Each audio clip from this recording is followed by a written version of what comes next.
Andiyan pala kayo. Nagulat ako. Tuloy niyo tinutugtog niyo, maganda yan eh. In his time. Pero his time yun. Ito eh. Walang time. Walang time eh. Gusto niya kumanta, oh. Sige, kantay mo. Kantayin natin. Sige. Go. Kanta na si Tosca eh. Wow naman.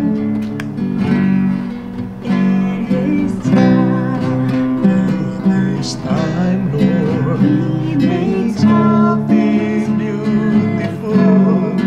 In His time, Lord, please show me every day as You're teaching me Your way, that You do just what You say in Your time. Oh, pwede pala. Ay, galing mo!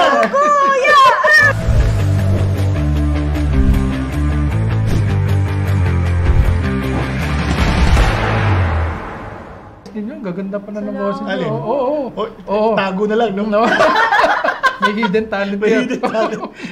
Uy, Oo. may tinatago ka pala. O, tago mo lang. Baka mawala.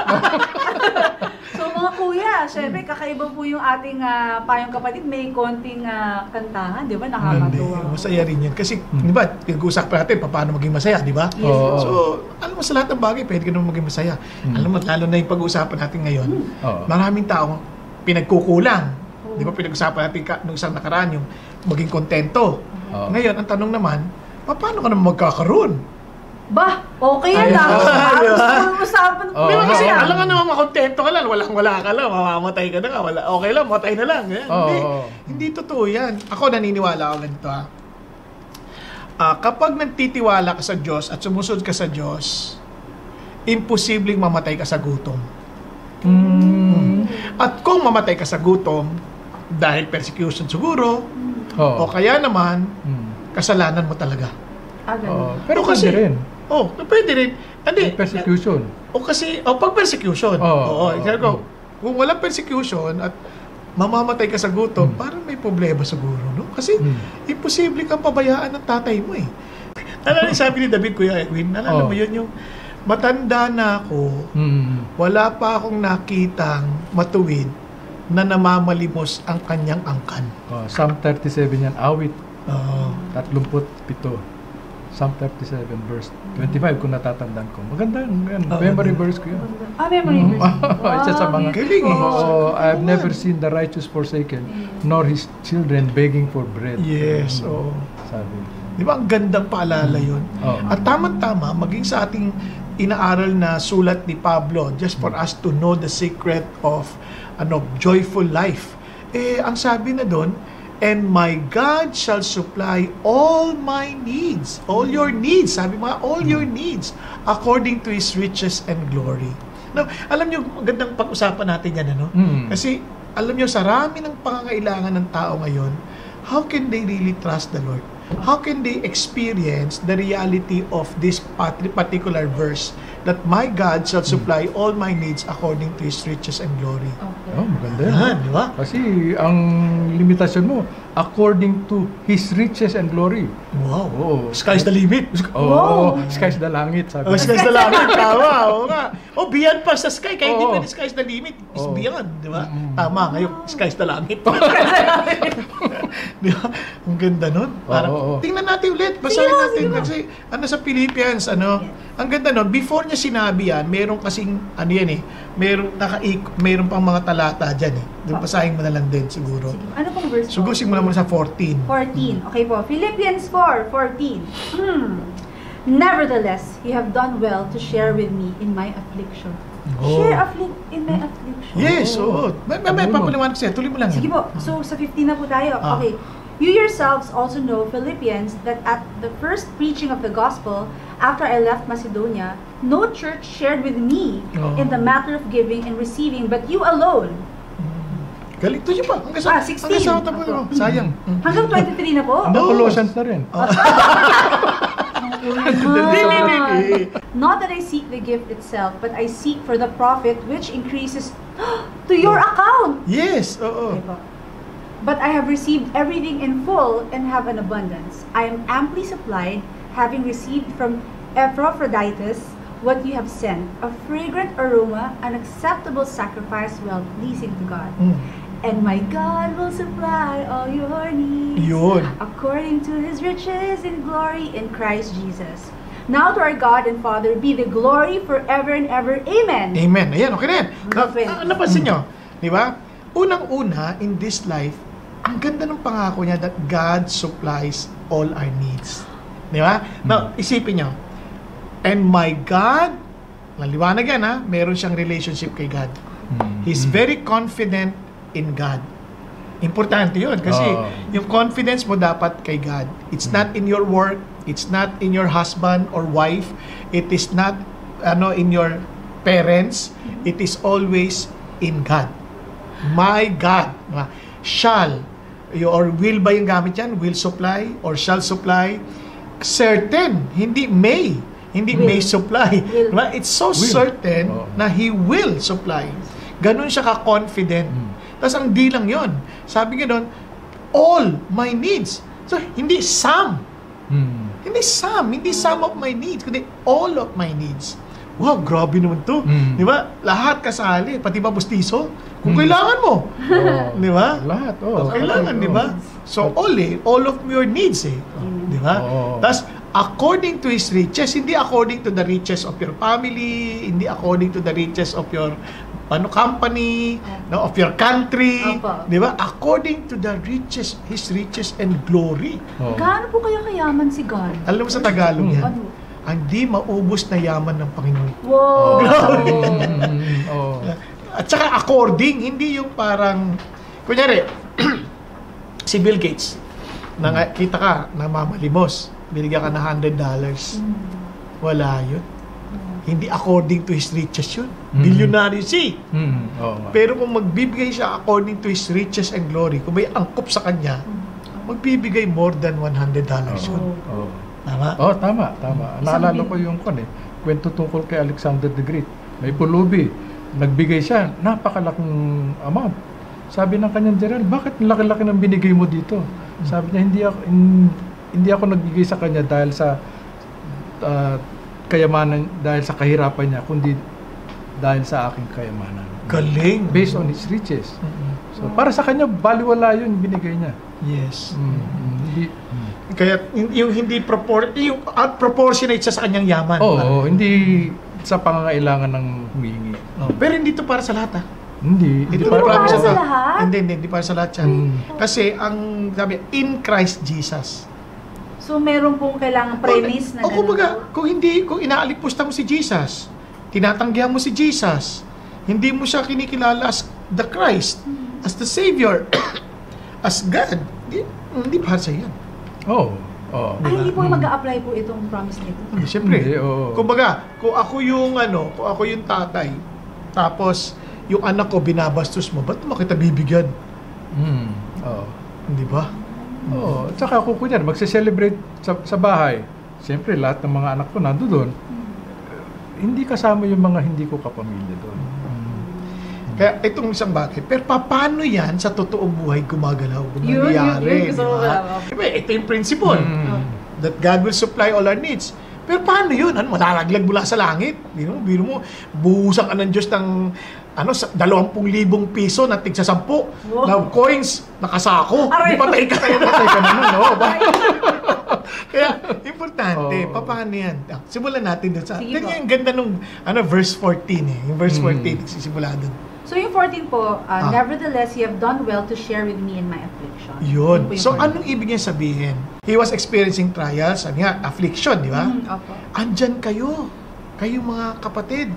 Tapos yung sabi sa susunod na verse, tinulungan ninyo ako from all the other Christians, kayo tumulong sa akin. So anong ginasabi ng Diyos? God uses the body of Christ. God uses the body of Christ. Pero don't expect everybody to do that, Ibig sabihin, there are some the Lord touches para sila ang magbibigay o tutulong sa'yo. Kasi, ang ganda nga nun kasi parang, yung iba kasi, nag-expect sila, Christian pa naman kayo, di mo kayo tumutulong sa akin. Walang ganong expectation. Kasi si Lord pa rin yung nag-steer sa tao, sa heart ng tao para tumulong. Kasi pwede rin niyang pigilan yan. Oo, pwede naman niya sabihin, huwag mong bigyan yan. Pero meron Oo. siya kakausapin na bigyan. Yan ang amazing sa Diyos. Kaya hindi mo kailangan manipulahin yung sitwasyon. So, ibig sabihin, hindi po tayo kailangan nagdedepende sa tao, kundi sa Diyos. Oo. Yes. Kung may pangangailangan po tayo. Oo. That's true. Kaya ang number one, kasi my God shall supply, di ba? Oo. But He uses people. Ayun. He uses the church. Kaya importante rin. Meron ka bang church family? Kasi kung wala kang church family, minsan hindi ka rin nila matulungan. Wala ka eh. Detached ka sa katawan ni Kristo eh. In Christ Jesus. Di dapat nakasama ka sa katawan ni Kristo. Okay. So minsan kasi gagamitin din ng Diyos yun eh. Katulad ng to yung yung Philippi, yung Philippians, o Christians in Philippi, tumutulong sila kay Paul. Opo. Di ba? Oo. Sino nagpadala ng pera, di ba? Oo. Ay, tingnan niyo yung sabi niya doon na Sa pong verse po. yung Kuya. 15. 15. Sabi po sa 15, you yourselves also know, Philippians, that at the first preaching of the gospel after I left Macedonia, no church shared with me in the matter of giving and receiving but you alone. Grabe, no? Oo. Galing niya, no? After niya mag-minister doon, sila nagtumulong. Oo. Sila tumulong. Oo, may mga pangangailangan din yung Mga tao na yun. tao na yun. Siyempre po. Pero very generous sila. Praise God. Pero yung binidala nila, itong amazing, no? Itong pinadala nila, bagamat parang tulong kay Paul, sabi ni Paul, hindi ito para sa account ko, ha? Para tulungan niyo ako. Ano sabi niya doon? Ito ay account ninyo as a fragrance offering to the Lord. Di ba? Oo. Kaya parang, kung tayo yung gagamitin ng Diyos to give to somebody, Opo. remember this, it is actually not giving to someone, but giving to Him, Ay, ganun to po. God. Oo. Oo. Kasi sabi nga sa Matthew I was thirsty and you gave me water. I was hungry and you fed me. So, tuwing tutulong tayo sa ating mga kapwa, lalo na yung mga nangangailangan, ginagawa natin yun para sa Diyos. Kasi mga kuya, di ba ang thinking kasi, pag kunwari meron ka, tapos binigay mo sa iba, di ikaw yung nawalan. Kasi binigay niyo po eh. Pero parang sinasabi niyo po ba mga kuya na pag ako yung nagbigay, parang kay Lord ako unto the Lord, parang gano'n. Oo. Kaya napansin mo ka-importansya nung you're part of the family of God. Kasi God uses this family to support you. Kasi we are in one body.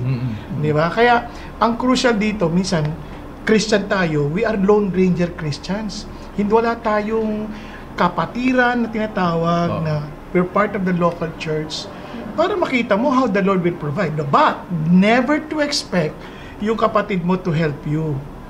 Dapat ang idea mo is, I will help my brother. Now, if I am in need, then the Lord will touch anybody among the brethren, sometimes even sa labas. Opo. God will touch para to provide. For example, si Elijah, the Lord provided kanino? Widow in Sarephath. Sa lahat ng yung pangmalayo ang ginamit ng Diyos. So, God has infinite ways in providing us our needs. Diba? Maganda yung sinabi mo na maging part ng church, especially yung mga small groups. Kasi yan ang spiritual family mo. Although hindi ka sasali sa small group para humingi ng tulong, pero alam mo, pag nangailangan ka, voluntarily sila ang tutulong sa'yo. Pag nasa ospital ka, dadalawin ka nila. Yes, kasi ang hirap naman ngayon na basta may mga kailangan, lalapit lang sa'yo. Ang daming maluloko eh. Oo nga, oo. No, may pa, pastor! Oo. Naku, kilala ka. Naku, bait. Tapos, pastor, birthday ko ngayon. Oo, Di ba? oo. Tapos, hihingi ng pancake, ganyan. Ay, sabi Para ko, as if pakilala mo, di ba? Oo, ang sagot ko daw, birthday ko rin eh. Hindi, pero yung parang maraming ganyan. Maraming ganyan. So, pero kung kasama mo siya lagi, kasama kayo sa D-group, isang group kayo, isang church kayo, magkakilala kayo, walang puwang ng lokohan. May accountability kasi sa isa't isa eh.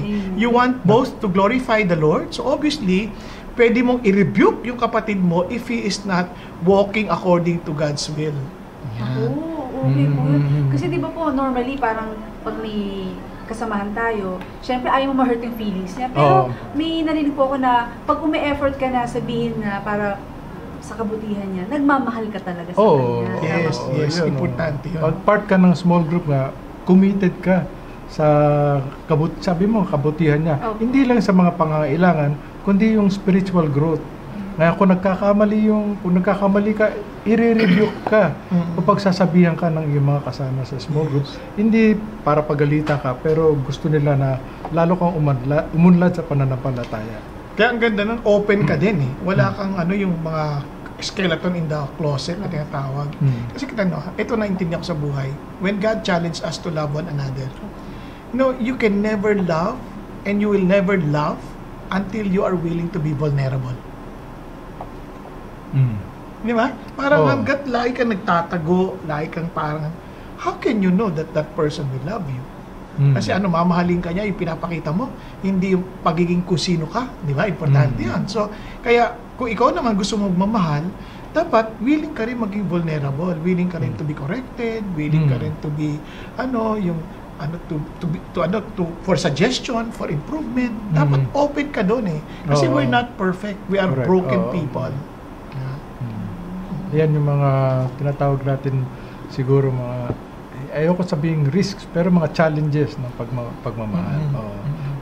Challenge na you're open to hurts. Yung mga ganun. Actually, mga kuya, maganda po yun. Kasi actually, syempre gusto ko lang pong to be part of a group. Pero baka may nakaka-relate po yung marami ng trauma sa buhay na laging nire-reject. Yung parang buhay nila, puro rejection na lang, mga kuya. So, ano po kayo maipapayo natin sa kanila na parang to encourage them to be part of a group na talagang nurture. Pero may takot talaga na baka pa pumunta ako dyan, i-judge nila ako, hindi ako ma-accept. Kasi hindi talaga maganda yung nakaraan ko eh. Ganun.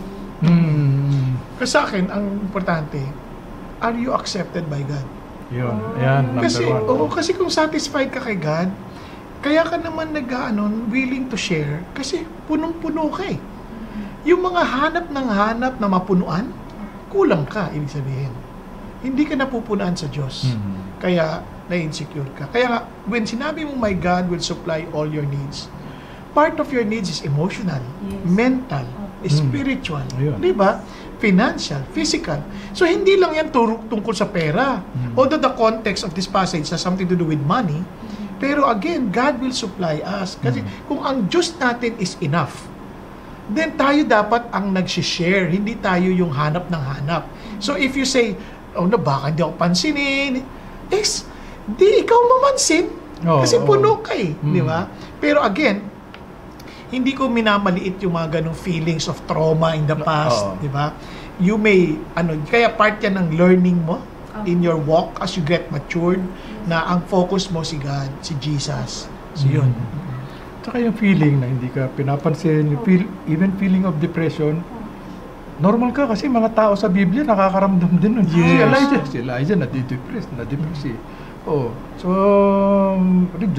dapat magsaya ka kasi hindi ka kakaiba sa kanila. So mga kuya, yung mga tao po sa Bible na na-depress, paano po nila napagtagumpayan yun?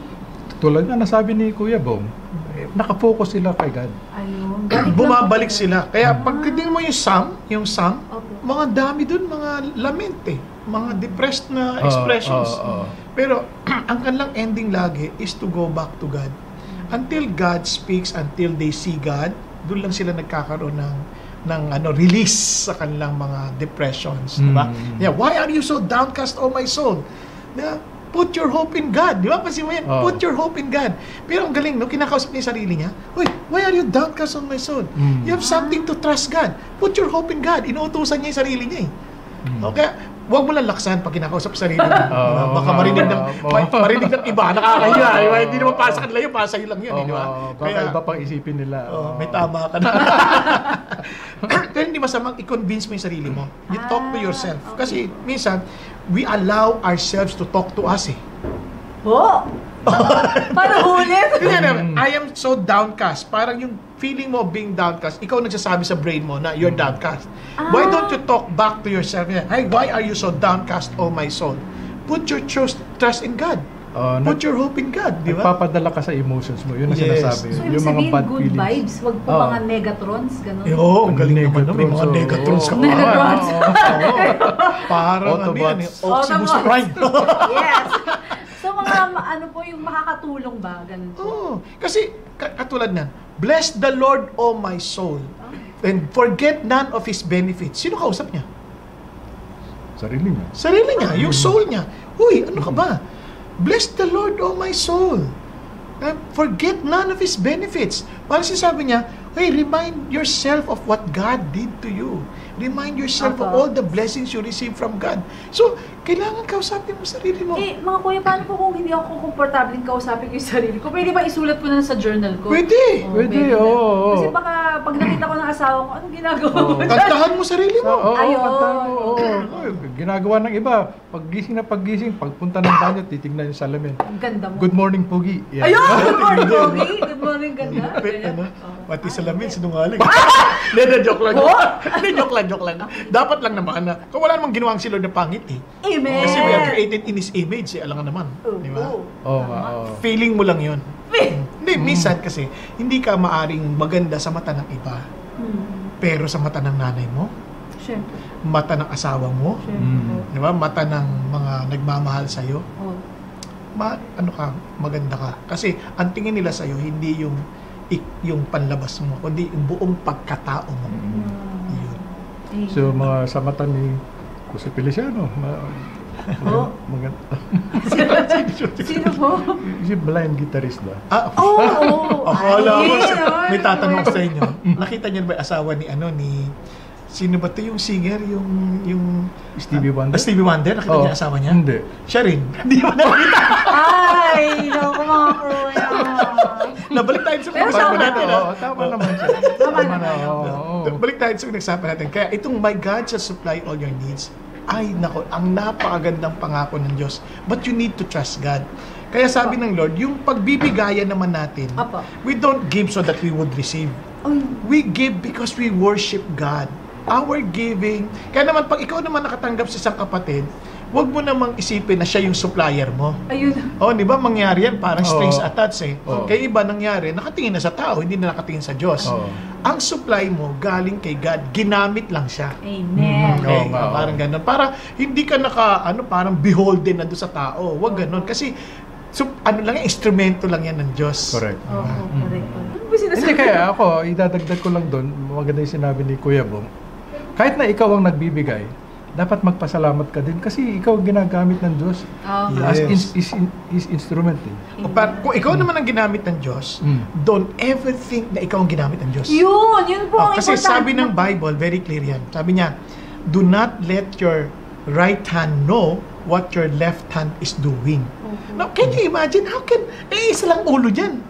No, parang sinasabi nito, when you give, parang hindi mo tinitake yung glory or credit of giving.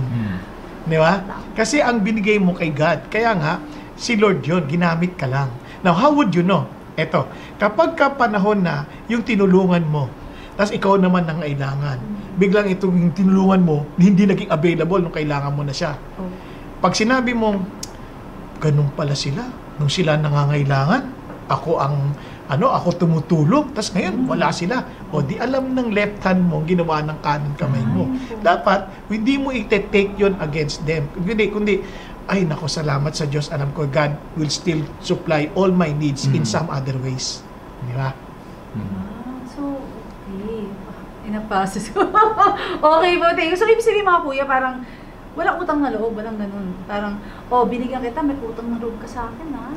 Hindi ikaw yun eh. Hindi ikaw yun. Hindi, ginamit ka lang ng Lord. Ayun. Ginamit ka. But, kung ikaw naman ikaw ginamit ka ng Diyos para sa akin, still give honor to whom honor is due.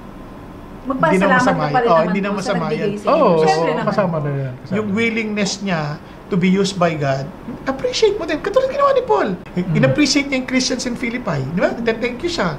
Pero hindi ko sinasabi to para humingi ako sa inyo. Hindi ko sinasabi to kundi para paalala ko sa inyo, yung tulong ninyo ay talagang mabangong handog sa Diyos yan. Kaya mga kuya, please allow me to take this opportunity to thank you. To thank you sa mga magagandang payo na binibigay niyo sa amin. Okay po ba yun mga kapatid? Siyempre mga kuya. Ano? Ang lagi. Kuya, hindi na ganun yun, di ba? Joke lang. So to apply, ayan, mga kapatid, hingan na po natin ng words of encouragement ng ating mga kuya. Hihingan, magbibigay sila. Ayan, okay po. Ako ang naalala ko sa discussion natin, may sinabi si Paul sa 1 Timothy. Sabi niya, with food and covering, I am satisfied. Sa atin kasi, food, clothing, and shelter eh. Sa kanya hindi. food and covering lang, kontento na siya. Sa Dalawa tingin. lang ang pinaka-basic niyang pangangailangan. Na pag na-satisfy yun, okay na siya. Ibig sabihin, wag na nating dagdagan yung sa tingin natin na kailangan natin. Basta nabubuhay tayo, okay na yun. Nabubuhay tayo na marangal, nabubuhay tayo na maayos, magpasalamat na lang tayo. Yes. Amen. Praise God. Thank you, Kuya Erwin, Kuya Bong. Now, alam niyo po, when God says, "My God shall supply all your needs according to His riches and glory," ang dami niyang paraan. In fact, He has infinite ways of providing. Una, God provided you the skills where you can plant, when you can store. Sa madalit salita, mayroon tayong mga responsibilidad. Kaya ayaw ng Diyos ang tamad. Ayaw ng Diyos na hindi ka nagtatrabaho. Then God provides you the company where you can work, or maybe a business where you can earn. Di ba? Yun ay paraan din ng Diyos.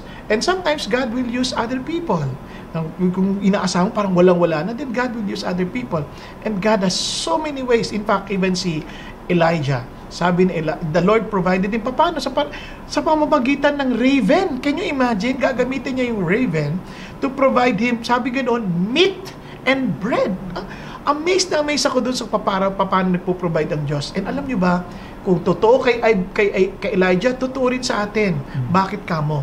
Yung ating greatest need na kapatawaran at kabayaran ng kasalanan, God provided ang kanyang sariling anak na si Jesus Christ. Kaya if He did not spare His own Son, ano pang hindi niya ipagkakait niya sa atin? Yan ang sabi ng Lord eh. Kaya mga kapatid, be confident enough to come to God, to believe that God supplies, and don't manipulate the situation. Huwag kang magmamadali. Always learn to wait upon the Lord. For they that wait upon the Lord shall renew their strength. They will mount up with wings like eagles. They will run and they will not get tired, and they will walk and they will not get weary. Learn to believe in God. Pero ano yung problema? Hindi tayo lumalapit sa Diyos kung wala tayong pangailangan. Lalapit lang tayo pag may pangailangan tayo. Kaya tuloy, hindi natin makita yung paraan ng Diyos on providing. And here's the secret. Seek first His kingdom and His righteousness. Meaning, allow Him to reign in your life.